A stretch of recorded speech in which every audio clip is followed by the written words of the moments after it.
Navi Mumbai airport को लेकर खबर यह है कि यहां पर पहले कमर्शियल विमान की लैंडिंग हुई है और अक्टूबर में आईएएफ के विमान की यहां पर लैंडिंग हुई थी।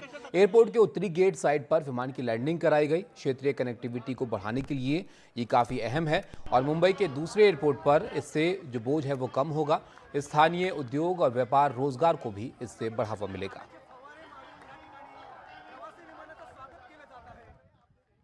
नवी मुंबई इंटरनेशनल एयरपोर्ट पर आज एक ऐतिहासिक क्षण में इंडिगो A320 एयरक्राफ्ट द्वारा कमर्शियल लैंडिंग की गई। ये इस एयरपोर्ट पर पहली कमर्शियल लैंडिंग हुई है, जिसमें पिछली बार अक्टूबर के महीने में एक लैंडिंग की गई थी। हालांकि कमर्शियल लैंडिंग होना बहुत ज़रूरी था एयरपोर्ट के सेफ्टी कंसर्न्स को देखते हुए, और आज ये हो चुका है। और ऐसे में अगर आप देखें तो जो एयरक्राफ्ट A320 है इंडिगो एयरलाइंस की, वो यहाँ पर सामने मौजूद हैं और जो टीम है इंडिगो की वो अभी लैंडिंग कर यहाँ से निकली है और जो ये ऐतिहासिक क्षण है इसे मनाया जा रहा है। ऐसे में इस परीक्षण का संचालन AAI यानी एयरपोर्ट्स अथॉरिटी ऑफ इंडिया और नवी मुंबई अंतर्राष्ट्रीय हवाई अड्डा द्वारा किया गया।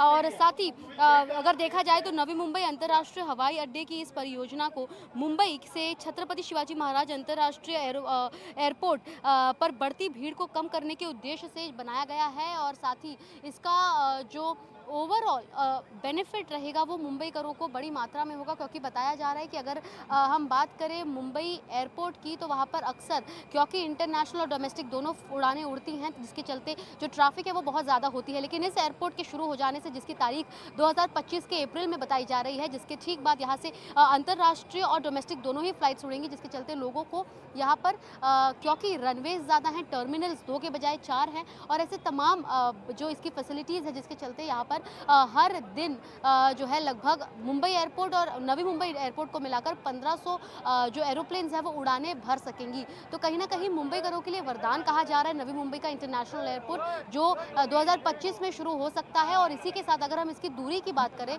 तो मुंबई के एयरपोर्ट से लेकर नवी मुंबई के एयरपोर्ट के बीच की जो दूरी है वो महज 30 किलोमीटर की है, यानी लगभग 40 मिनट में कोई शख्स जो है अटल सेतु के माध्यम से मुंबई से नवी मुंबई के एयरपोर्ट पर पहुंच सकता है। वही बात करें अगर नरीमन पॉइंट के इलाके की, जहां से अक्सर जो बड़े बड़े उद्योगपति हैं या फिर जो लोग ऐसे लोग जिन्हें अंतर्राष्ट्रीय उड़ान भरनी होती है, यदि वो आते हैं तो नरीमन पॉइंट से नवी मुंबई इंटरनेशनल एयरपोर्ट का जो ओवरऑल डिस्टेंस है वो महज 35 मिनट में तय किया जा सकता है। तो कहीं ना कहीं एक बड़ी राहत मुंबई करों के लिए ट्रैफिक की समस्या से, क्योंकि अक्सर लोगों को घंटों पहले निकलना पड़ता है अपनी फ्लाइट मिस ना हो इसके चलते, और अब वो कहीं ना कहीं कम हो जाएगा।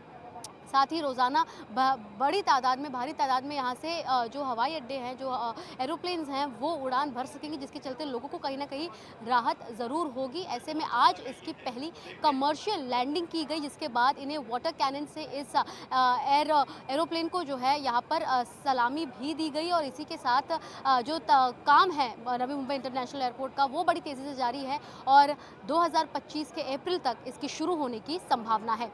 नवी मुंबई से कैमरा पर्सन हिमांशु कुमार के साथ सुजाता द्विवेदी, NDTV इंडिया के लिए। अदानी एयरपोर्ट्स के डायरेक्टर जीत अडानी ने इस मौके पर कहा कि एक ऐतिहासिक मील का पत्थर है ये। नवी मुंबई अंतर्राष्ट्रीय हवाई अड्डे ने अपनी पहली कमर्शियल उड़ान का स्वागत किया। हमारी टीम की कड़ी मेहनत पर गर्व है और हमारे स्टेक होल्डर्स के अटूट समर्थन के लिए आभारी हूँ। साथ मिलकर हम एक विश्व स्तरीय गेटवे टू गुडनेस बना रहे हैं।